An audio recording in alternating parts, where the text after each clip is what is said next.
Trump ప్రకటన ఒక పక్కన మీరు మీ దగ్గర ఉన్నటువంటి వాళ్ళందరినీ వెనక్కి పిలిపించండి అని చెప్పుకొచ్చారు. ట్రంప్ విమానాలు బయలుదేరిన వాటిని వెనక్కి పిలిపించమన్నారు. అంతా జరిగింది. కానీ ఇరాన్ ఎప్పుడు తాజాగా ఇజ్రాయెల్ మీదన 2 మిస్సైల్స్ వాడింది. అక్కడ ఉన్నటువంటి 2 ప్రాంతాలు దెబ్బతిన్నాయి.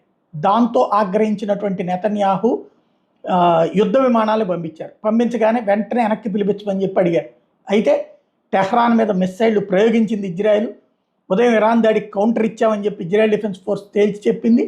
అదే సందర్భంలో ట్రంప్ మాటని వాళ్ళు వినలేదు కాబట్టి మేము కూడా దానికి తగిన ప్రతీకారం తీర్చుకున్నామని చెప్పింది.